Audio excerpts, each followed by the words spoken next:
Biscuits with Bosses is supported in part by Off Duty Thanks, a gift and apparel brand that invites connection while respecting boundaries. Listeners might enjoy the Off Duty Producer t shirt if you are an entrepreneur like me, especially when attending film festivals or markets. Imagine you're at a networking event and you want to start shaking hands, but you don't know where to start. By wearing an Off Duty Producer shirt, you invite people to approach you and ask you about it. Now you're meeting more people in a shorter amount of time, but you also have the ability to keep the interaction brief. Just grab that contact info and make a date for a more thorough conversation over coffee or tea and biscuits. Right now, Off Duty currently offers apparel for actors, artists, cinematographers, composers, directors, designers, editors, musicians, producers, and writers. However, if you need a permission slip to say no, you can just choose the original Off Duty Thanks apparel. It's a wonderful gift for anyone looking to rest and rejuvenate. Just a heads up, everybody, these are adults having adult conversations, so there is the possibility of adult language. Hey there, party people. Welcome to Biscuits with Bosses by Owl Echo Entertainment. It's the podcast where we get to know leaders in the film and television industry over a spot of tea and biscuits. I am your host, Kay Ross, writer, filmmaker, founder of Owl Echo Entertainment. Now, I have been in the industry in some form for the past 20 years. So theater, television, film, and I gotta tell you, I am still learning. I'm still growing. 6 years ago, I did move away from my hometown in Washington, D.C. in search for something more than just my original trajectory to become a production manager in television. Now, I chose Los Angeles to pursue the more creative side. I knew I wanted to write and direct, but honestly, I never imagined I would have to become an entrepreneur to do that. I'd have to become a boss. Since moving here, I've been on so many coffee dates and honestly just met some truly incredible people. But the industry moves so fast. So now is the time to share what I'm learning as I learn it.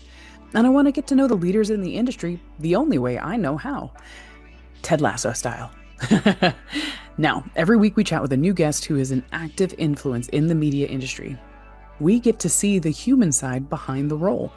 We get to celebrate our victories together on our way to that big success.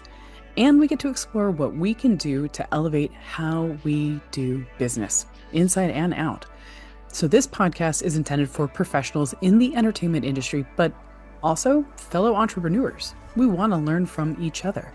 So go ahead and grab your favorite drink, tea, coffee, water, we don't judge here, and join us.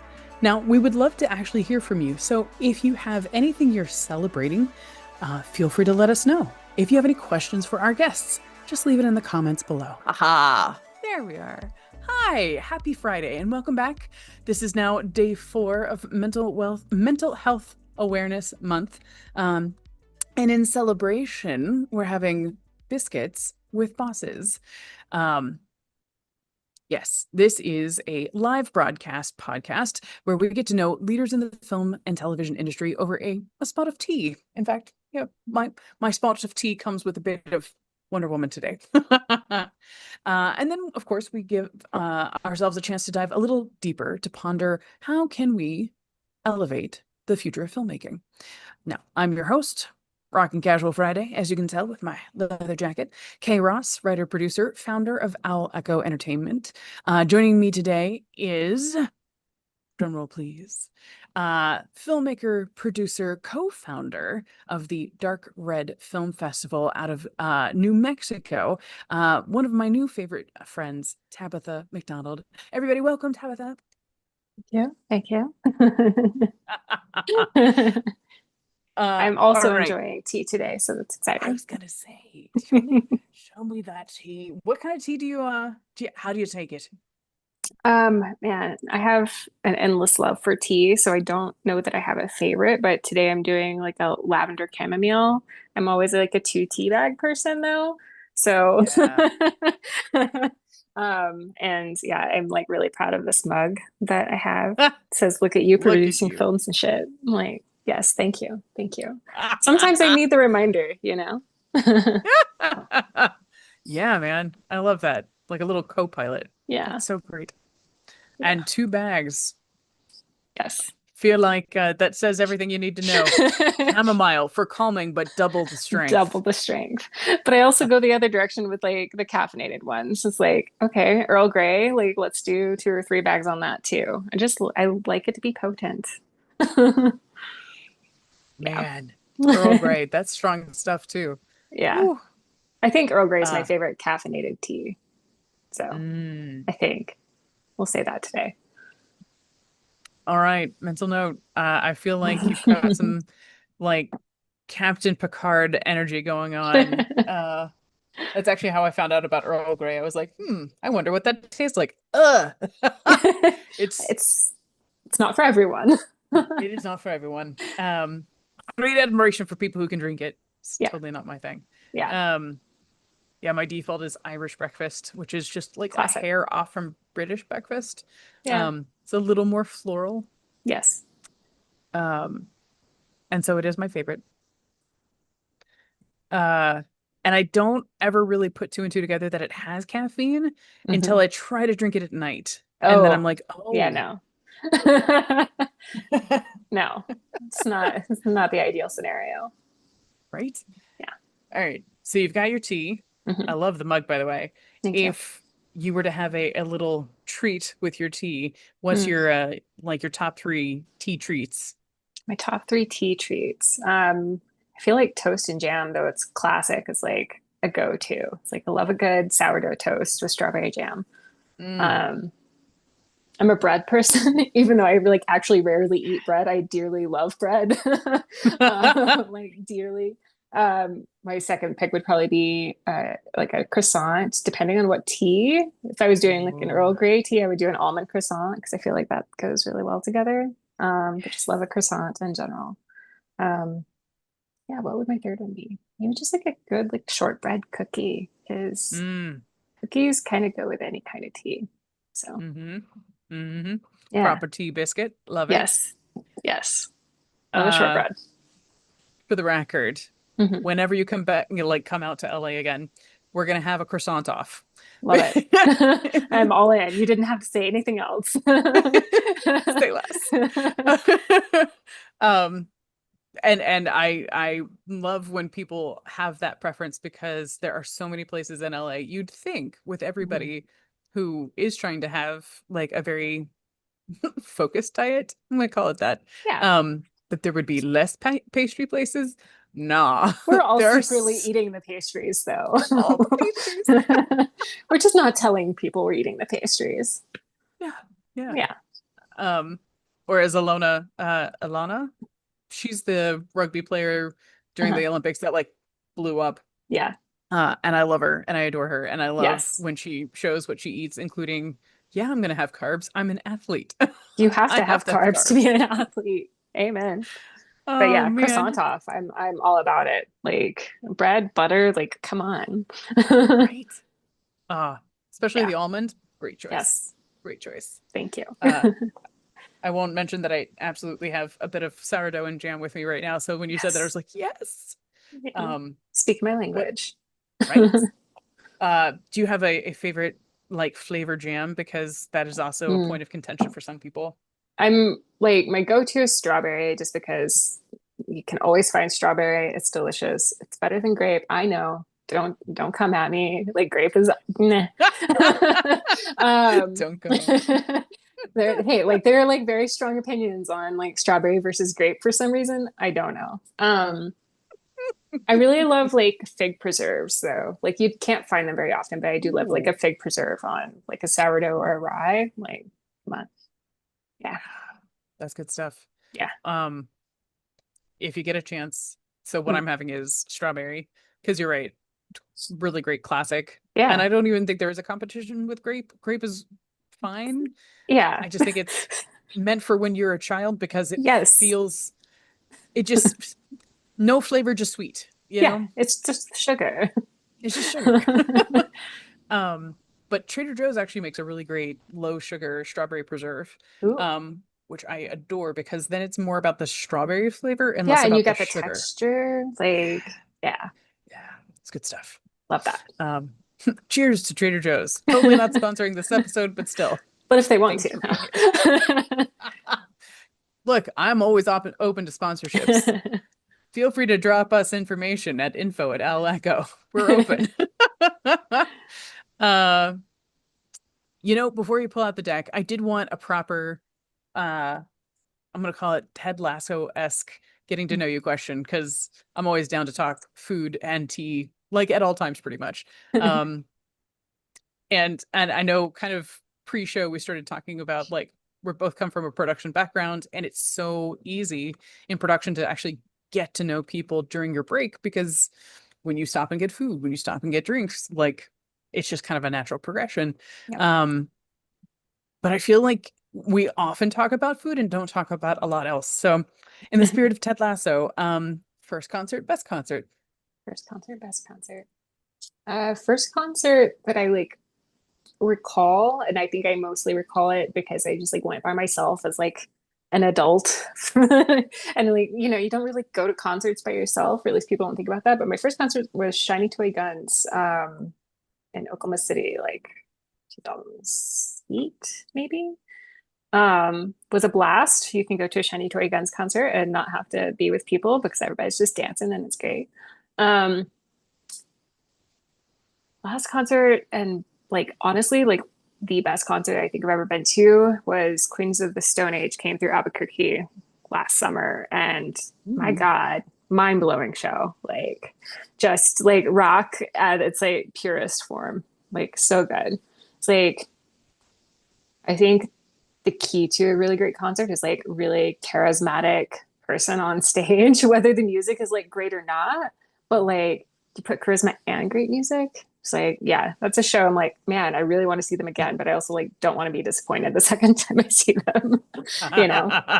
So Oh, yeah. yeah, I yeah, literally had to look them up because I'm like, it sounds familiar. I yeah, couldn't put a finger on it, and then I was yeah, like, oh, yes. yeah, Um, all right, looking that up after this and rocking out to it today. yes. Um, It's a vibe. right? Wait, Oklahoma City? Are you originally from Oklahoma? Yeah, I'm originally from Oklahoma. Left there, moved to North Carolina in 2014, and then moved to Albuquerque in 2022. So Oh, right on. yeah, Oh, North Carolina. I got memories yeah, from there. yeah. Hope they're positive. For the most part, I mean, because people in the DC area often go to North Carolina for like their beach weekends. So Sure, everybody who's leaving makes right now for sense. Memorial Day, Yeah, probably heading to Sunset Beach, yeah, um, or Nag's Head or something. yeah, Um, so yeah, for the most part. yeah. Uh, oh, okay. See, the problem is that I've answered this with other people before, so I have to remember what my first concert was. Otherwise, I'll be called a liar. I'm pretty sure my first concert was the Beach Boys with my mother Oh, I at love like that. King's Dominion. Um, I think she was trying to like soft break me in to be like, concerts are fun. There's no Yes, need to go wild. yes. Um, and we Beach all Boys, are, though. Wow, that's right? iconic. Love that. Oh, girl. It, I mean, the thing is that I sympathize because I think in those instances, everybody who goes knows all the songs, Hmm. which in one way is really, really great. And another way is really terrible because if you want to play anything else, no one is interested. Yeah, that is So, fair. right? Yeah, Um, so I was grateful for the opportunity, but also like it could have just been a giant jukebox. I'm not sure I would have been able to tell the difference at 12 yeah. years old. Um, I waver back and forth on my favorite, just because I have seen Aretha Franklin live. She was Mm. there for a Smithsonian celebration. I have seen Erica Badu live, when she was in Maryland last. Um, I have seen John Williams live, It's sick. and I may have openly wept. That's Um, acceptable. right? Yeah. And like Hans Zimmer live, Nice. which, right? Anytime, especially if you're in the industry and you really Yeah. like, um, soundtracks, which I Yes. definitely do. Um, it's so energetic to hear it being played live. All right, I will dig into my beautiful deck of random getting to know you questions. I Mhm. was like pulling from my Actually Curious deck, which, if you're unfamiliar, Actually Curious is actually just this little card deck. And they have all different kinds, but this is the original. And as part of the card deck, you have different color questions. Do, do, do. And the colors kind of coordinate to their intensity. So we start with blue, move on to green, can move on to yellow, and then, of course, pink at the end for something really, really deep dive.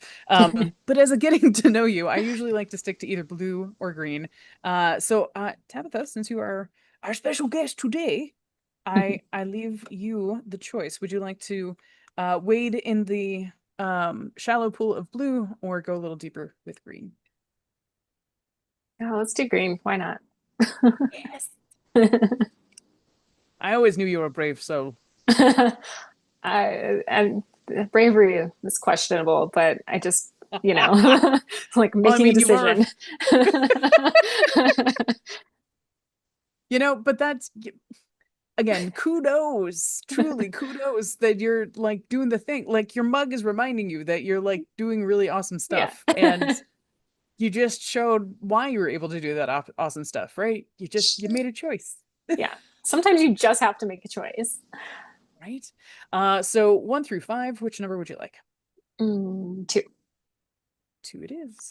All right. It says, what cultural or moral values do you hold in high regard and why? Oof. Right? Did I go in too deep? What, what cultural or moral values do you hold in high regard? Hmm.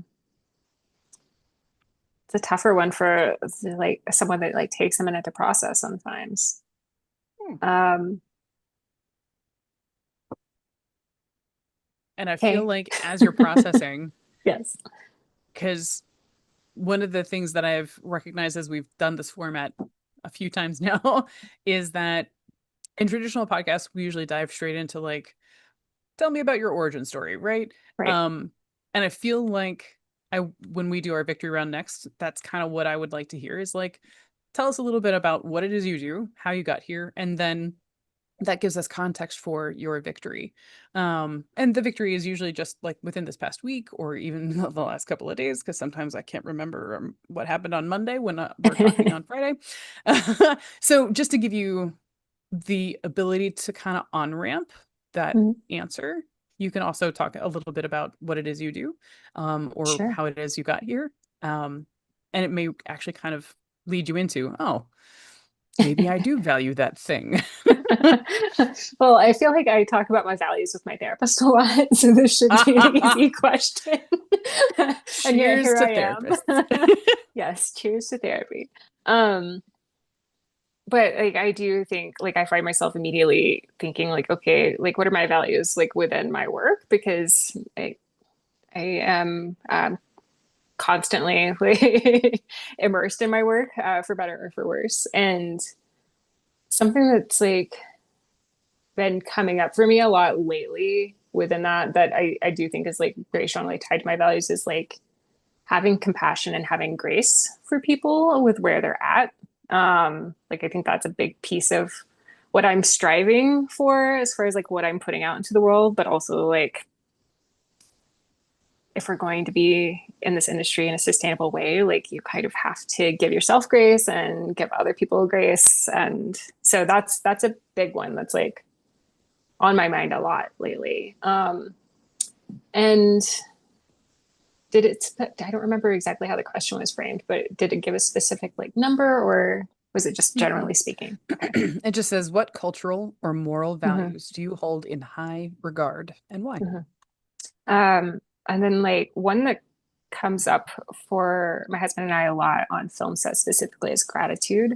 It's like Mm. even just like the smallest like thank you for handing me that C-stand arm or thank you for printing my script or what like whatever that like tiny little thing is like you could just like take it and go. But like saying thank you and like having that like tiny moment of gratitude like Mm. changes the energy exchange between you and whomever.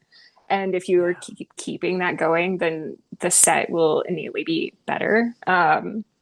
Yeah, like on a film that we worked on in March, which feels like both 10 years ago and yesterday all at the same time. It was like that was a big piece of kind of what we wanted to incorporate into the set culture. And we, to the point that we even did have a couple of days where like we'd had a really hard overnight the day before. And so we like started the Mm. day off with like gratitude during our safety meetings and like just like open forum, like no pressure if you don't have anything, but like it just kind of put people back in like a space of ease. It's like, oh, right.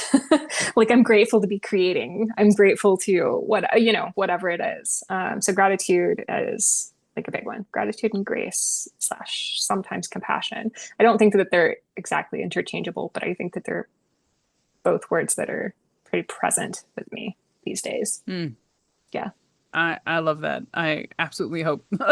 In fact, let's put that in the chat right now. Gratitude and grace. What a great Yeah. approach. Especially with your safety meeting. I think that's so important. Um, it's just without naming names or going into specific situations, but Yeah. like I've definitely been on sets where people are like, "Oh, we don't need to have a safety meeting," and I'm like, "Y'all, no, no. If I'm here You and I have any gotta. power, it's gonna happen." Well, it's like the safety meeting is about safety and it's about the schedule for the day and whatever, but it's also like truly sets the tone for the day. So like if Yeah. someone comes in like hot and heavy, like that is the vibe that's going to reverberate through Yes. the team. So it's like, come in with something that is going to set a positive tone. It doesn't have to be as in-depth as like opening the table for like sharing gratitude. Like I think, that doesn't always work with a team, right? But like just coming in with that safety meeting and setting a tone is super valuable. I adore this idea that in a way you're allowing your projects to become case studies Yeah. so that you can then reflect on not just the process that you implemented, but the effectiveness of that process so Yeah. that there's the ability to change that process. That's Um, been huge. Yeah, because right? I think we tried to implement too many pieces of the framework like all at Mm, once on a previous film. And it's like, oh, like we kind of like lost the message. Like we kind of lost because it was just too much. So now it's like, okay, taking the things that did work and then how do we like reapply and just keep building it out in a format that's like we can systematically like put in place as we move yeah. forward. So yeah. I love it. And I particularly love it because it feels like it's gonna sound terrible. It feels like a corporate structure in that because my partner works in marketing and when you have to deliver on time under budget yada yada yada Yeah.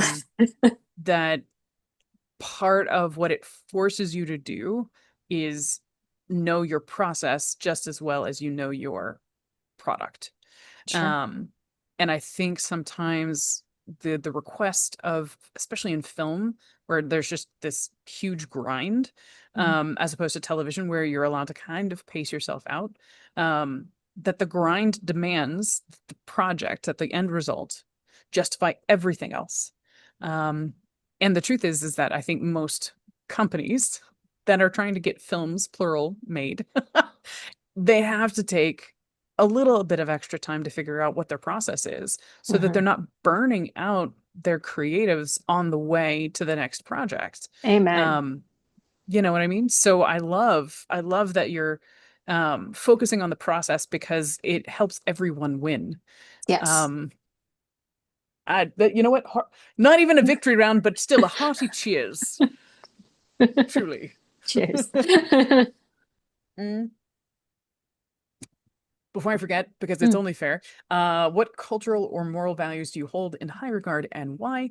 I think mine tend to default to curiosity, which is why I think what you brought was so just wonderful, is because it allowed me to sink my curiosity teeth into it. Like, oh, tell me more. That Yeah. sounds really cool. But the other end of that is responsibility, Mm. um, which is its own little double-edged sword because um, I have a hard time working with people who do not take personal responsibility. That one And should be yet, maybe higher on my list. Same. um, Yeah, yeah. But I on the flip side of that, recognizing that, I was on a management track and that leadership does come naturally to me. And that's not like a humble brag, that's just No, fully it's just true. recognizing. Some of us are geared for it and some of us are not. Right. Yeah. And part of it's because I'm much like other indie producers, that default comes from when something is not happening, we take the reins and make it happen.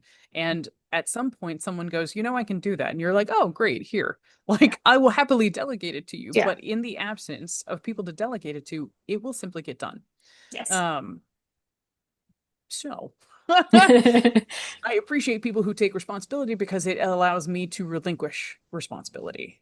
Yes. And yet I can fully recognize that there have been, things that have come up in my past where I'm like, that was not easy for me to take Yeah. responsibility for. But knowing that it's of value to me, um, it made it easier for me to do the hard thing because I want to show up for other people the way that they have shown up for me. Mhm. Um, and the way that I hope that they will continue to show up for me. Um, so for example, apologizing is really hard, but that is Yes. absolutely part of taking responsibility. It is. It Um, sometimes is the hardest thing, but you have to, and this comes back to grace. It's like you have to hope that the other person on the receiving side of that has a little grace. And then you also have to have grace for yourself and be like, like, hey, like I'm doing my best here and just own it. Like accountability, yeah, responsibility, like pivotal in this industry, in life, right. actually, just life. It reminds me of that. Have you ever seen the films that made us on Netflix? Mm-mm. I know of Oh, it it's such though. a great Yeah. series. Uh, my Home Alone by far one of my favorites. But if you go back and watch the Aliens one Okay. with James Cameron, because it was Hmm. his big breakout, Yeah. directorial debut, um, and because he was working with a British crew, and a lot of people were super mad at him because he was right the grind, and Yeah. the American filmmaking grind is way different than the British grind, Yeah. including but not limited to they take tea Very and have a specific proper tea way. time. Yes. Um, oh, potential spam, please go away. Thank you so much. I love I turned potential off my spam. phone, right? um, Clearly it just needed to make its way through, but me too. No, Yeah. stop. Um, but the thing that quelled the mutiny basically Yeah. was having him apologize and just be like, look, I'm under a lot of pressure. I'm sorry to have put that pressure onto you. Yeah, like, but it relieved a lot of the tension he was feeling, or that the crew was feeling. Yeah. So it's amazing the power of taking responsibility, even if it's just after the fact. Yeah. I feel like this is a natural segue into, tell me a little something about a victory that you may want to claim from this past week. And for those of you who are Mhm. unfamiliar, um, Victory Round was born during the lockdown because, and being in the industry, because sometimes we don't always see what's of value that we provide. And the only way to build on the good things that we're doing is to first recognize them. It's always easy to see the critical things and to harp on those. And, that's human. We're not going to eradicate that part of our psyche anytime soon. But what we can do is help each other recognize what we're doing well and lift that part up. So I'm here for you, man. I'm here Mhm. for you. Tell me something you did this past week that, even if nobody else saw it, you were really proud you got it done. Um, this is gonna sound like I don't know. It's gonna say a lot about like where I am right now as a person. But I I love just it. like went and had tea with a friend just to have tea with a friend, just Mhm. because. And that's kind of a professional and a personal thing because I do tend to like immerse myself in my work to the point that I put those things to the side sometimes too often with my like friendships, and I don't just do it for the sake of the friend. I am like, okay, but like also like what am I achieving with work? But it's also like a work win because I'm like finding more balance with my professional and my personal life and finding better ways to intertwine them so that it's not just work all day, every day, and I'm like forgetting who I am. So yeah. You Yeah, now man. know infinite amount about me just from that, I'm sure. But But at the same time, it seems real familiar. yeah, No judgment on this yeah. person's part. But I do like to end a victory round with a hearty cheers. So cheers to that personal victory for Hmm. actually taking time to spend time with people that you like, just Yes, because you like them and you wanted to yes, take the time. yes. It's Yeah, important. man. Also, we had a delicious pot of tea. So, Oh. Do you remember what kind of tea you had? oh, good. So I actually like I've been racking my brain for the name of it. It was a green tea. It was Ooh. something with the name dragon in it. I don't know, but it was at this like really awesome little tea bar called Lost Cultures in Albuquerque, and highly recommend. Like, yeah. Lost Cultures. Hmm. Yeah. Uh, Everything is tea based. They have kombucha, they have tea mocktails, they have tea by the pot. They have like that's all tea things. So, yeah. if there's any way we can get a link for that in the chat, let's share that because Yes. I love spreading info about local places as well. Although it's been a minute since I've been to New Mexico, so Yeah. maybe I'll have to stop by just Yes. check out the tea. They also do a Uh, plant swap, which is sick because I love plants. So anyway, yeah. So well, now I have to visit because I had to push it back, but originally I had planned for the plant swap in April. And that that came from a friend, one of my first friends here in LA, mhm. who is a plant mom. You know how other people are like dog moms or cat moms? Yep. Plant mom. Yep. Like, whoa. I like a whole cabinet just to have the ones that require more humidity. Those are my goals. I'm not there. Right? I'm not quite there yet myself, but amazing. And Mhm. and that's her like very personalized gift is that she'll take clippings and Yeah. let it, root and then it's like, "Oh, thanks for stopping by. Would you like a plant?" That's Ah, I amazing. love. So Yes. nice. Um Now I'm like, wait, what kind of plants do you like? Um I won't lie, it's taken a minute to actually even get a few of them to thrive. Yeah. Keeping them alive, not a big deal. Actually seeing them like have a little party, like it's Yeah. it's quite fun to like see them like sprawl out and feel like they're It is. It's very rewarding. So, yeah, it's very rewarding. It's a good word. That's a good yeah. word. All right, so I'm putting away my actually curious deck because I just realized that we moved on to the victory round and I had not put it away yet. But for those of you who are watching, whether recorded or live, we did put the link in the chat for you. But also feel free to answer the questions for yourself. And of course, if you are listening live, we're always here to help you celebrate your victories as well. So if there's something from this past week that you're super proud of, feel free to leave it in the comments below, and we will happily celebrate with you. The only caveat I put to that is try to make sure that when you claim your victory, that it is something that you did, not that something that someone else recognized. So for example, if you won a contest this week, that's great, let us know. Accolades are always worth it. But the thing that we're going to celebrate with you is that you submitted in the first place, right? The thing that we're going to celebrate is that you finished and submitted in the first place because that effort is entirely on you. The result of that, of course, is the accolades, but you have no control of that, right? You absolutely have control over whether or not you got it done. So share your victory. Um, and I love that you chose a personal victory, if I may, Tabitha, because Yeah. I often tell people like 8 dimensions of wellness, like there are lots of different kinds of victories that you can claim. Yeah. Um, my first thought was, well, since we're doing personal, I absolutely like sucked up my pride and actually went to the walking clinic for my foot. Good Friday job. at school. I know. Thanks. It's such a terrible thing to say, but I know as Americans, we wait until the last minute because it literally feels like a shakedown. Don't One, even get me started on healthcare. That's all I have to say. fair enough. The Yeah. point being, I didn't really want to. I was trying to go through enough of the troubleshooting on my own so that by the time I got to a medical professional, it was more likely that we could actually figure it out in a timely fashion Yeah. because I don't want to have to go back. Anyway, so fairly painless, except for my foot, of course. Yeah. Glad I went. Currently on the little bottle you see off to the side here is my anti-inflammatory for my foot. So I'm glad I went. That is one personal victory I could claim. I feel like on a professional victory, the thing I did just recently, because I'm in building mode, which is very unusual for me. Like I am a project oriented person. That's why I got into production. That's why I did theater beforehand.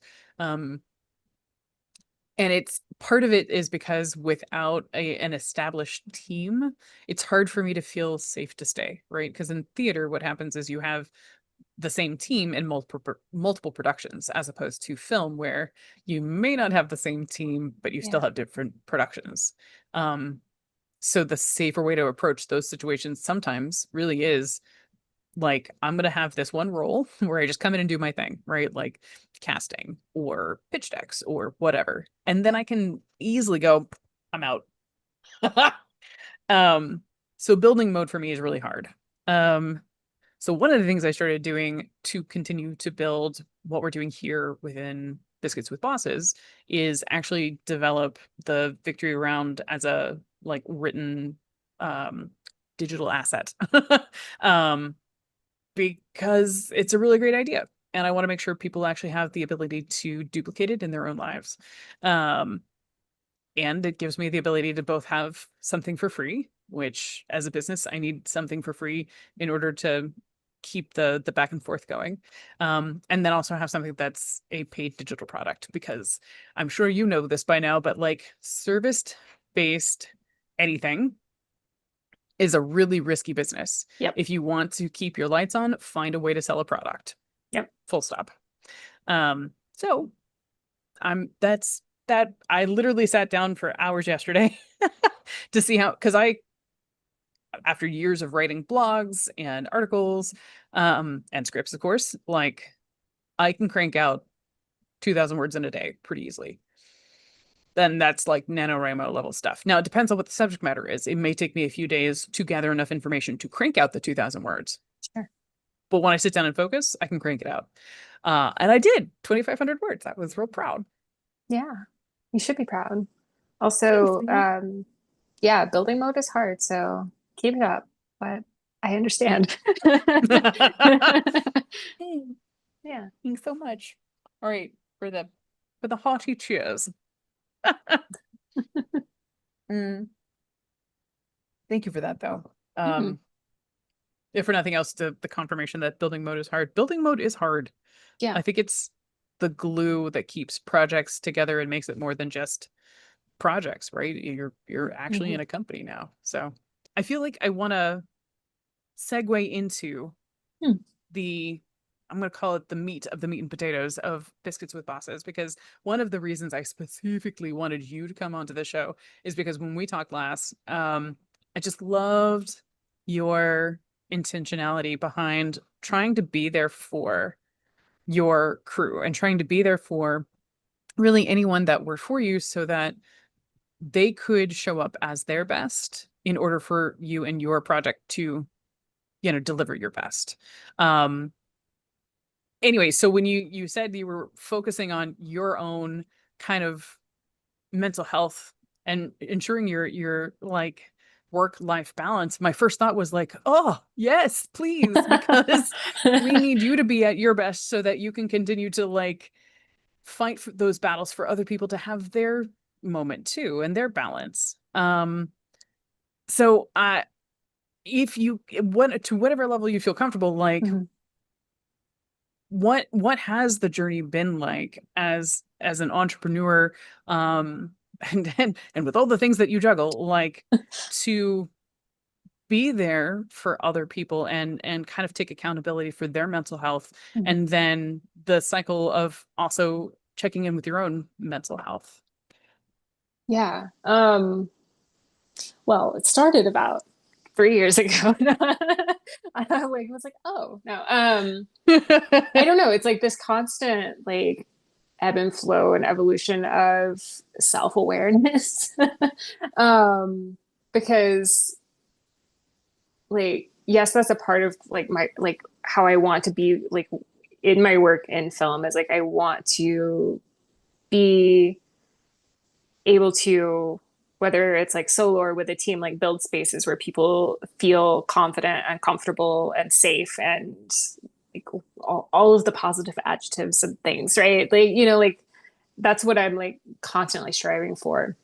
But I have found myself at times like putting so much into that and like holding nothing in reserve for myself that I wasn't actually bringing like a full like I wasn't bringing my full capacity to the table.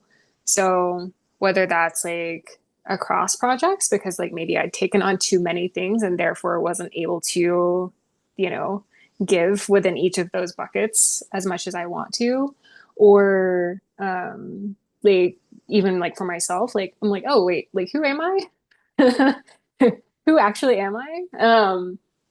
So I don't know. It's an ongoing journey that like I don't feel like I have any sort of answer to at this point, but I'm just like working to build awareness of like, am I giving too much of myself and like Mm, not like to other people and not like making space for myself?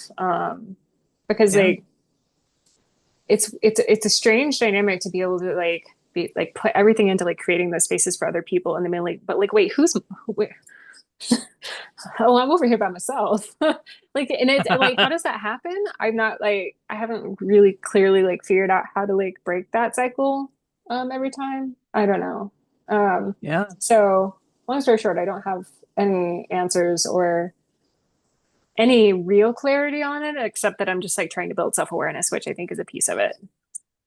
So Yeah. I'm in the middle of it. Let's reconvene at some point and see if I've made any Done. progress. I love that.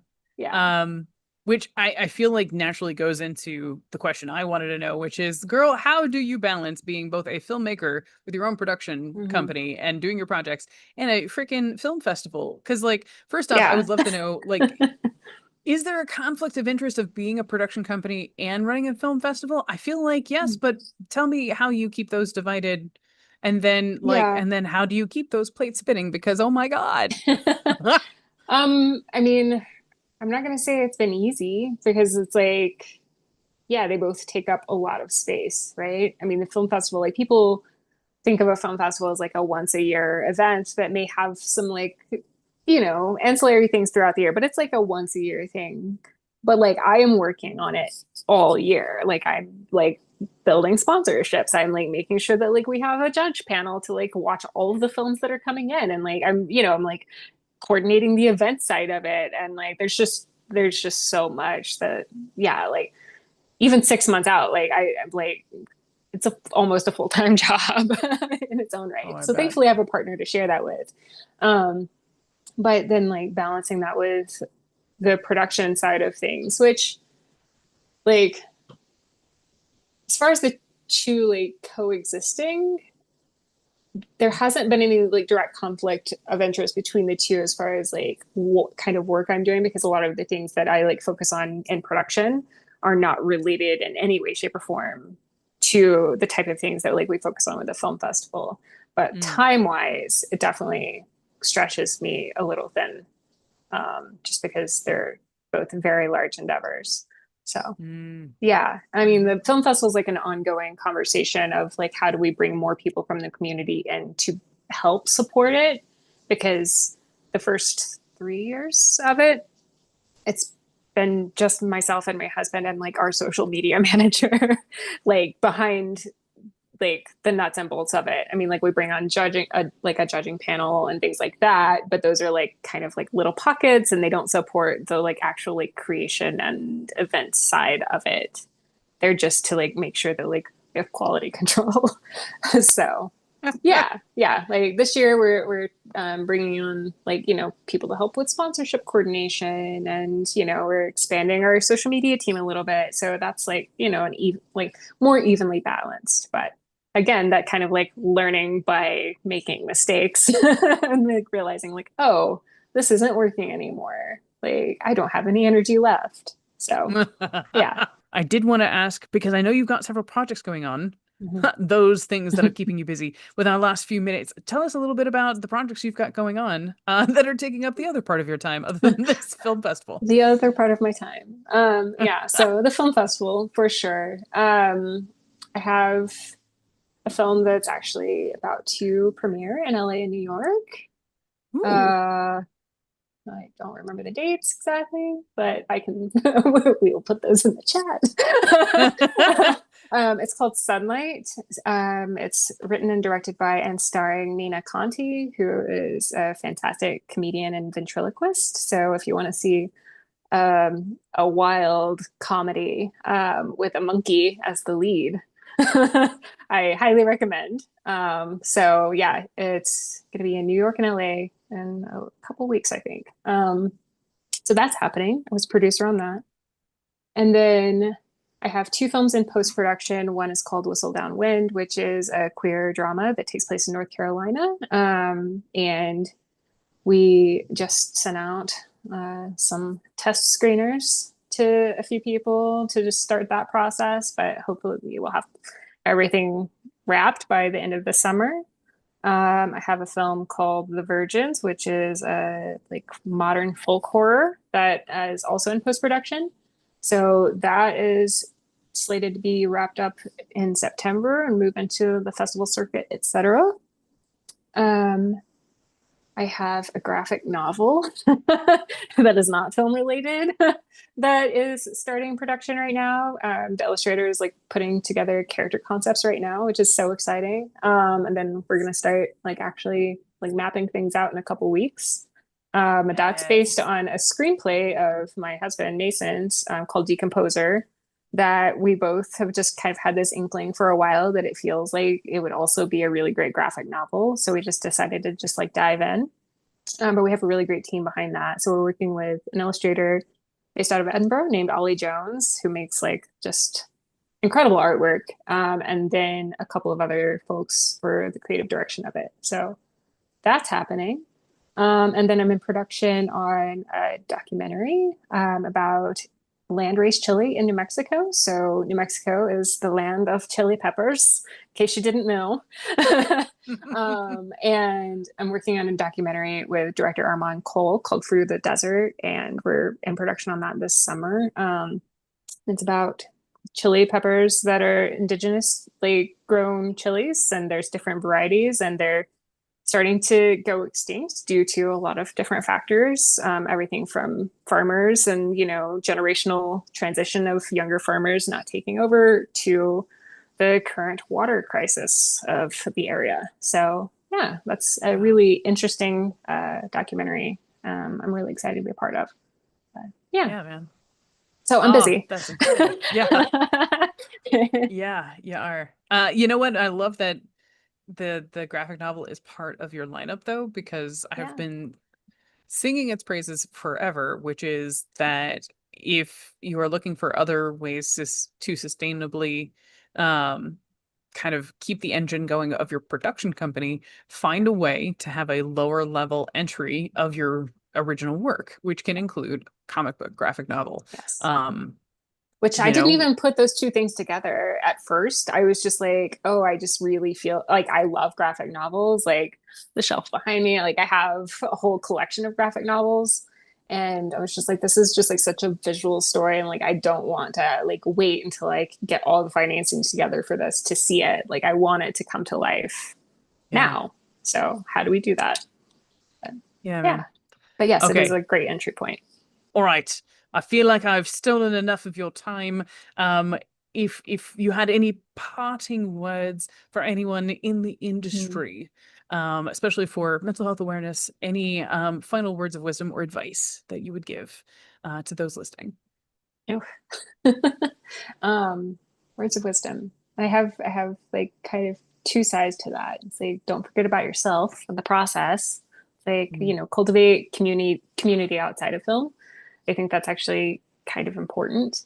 Um, and then something that I think you and I were talking about before we actually jumped on is like opening doors and like not taking it as ill will if nothing comes of that immediately or like there's not another conversation, etc. That's like just like let it exist.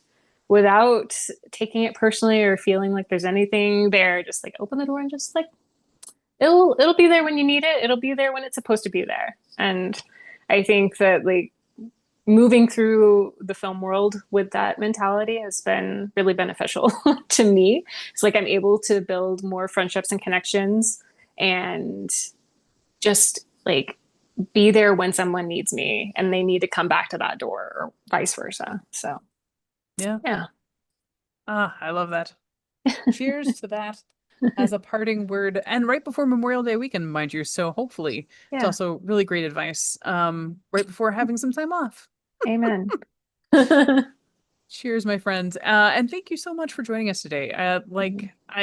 It's always so great to talk to you, so uplifting. And I do hope that we get to do it again. But again, to your point, even if we don't for another little while, Yeah.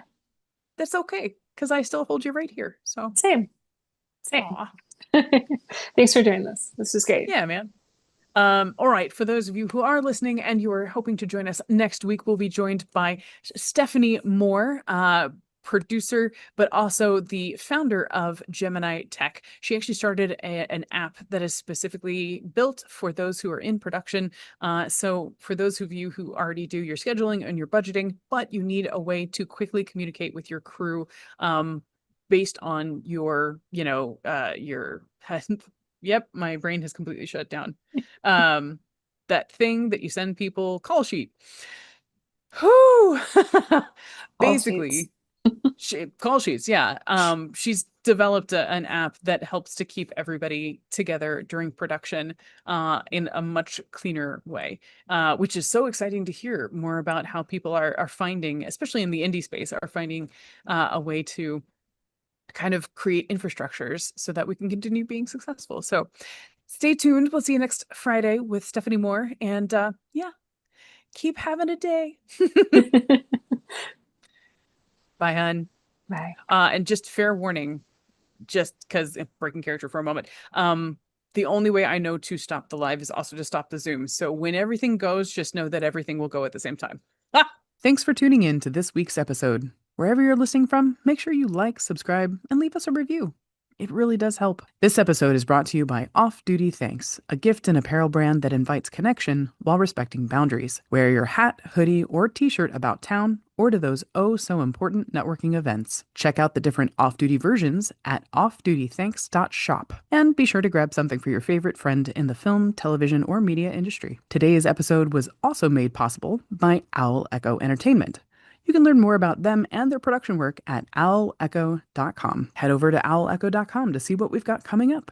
New podcast episodes, events, writing workshops, and consulting services. Today's episode was hosted by yours truly, Kay Ross, co-hosted by the incomparable Matt York, produced by the amazing Lane Ewing, edited by Matt York. Yeah, he really does do everything. Opening music by The Midnight with their track America Online. And of course, follow us on Instagram and TikTok to stay in the loop. We've got plenty more coming your way. Thanks for listening and have a great weekend. Bye now.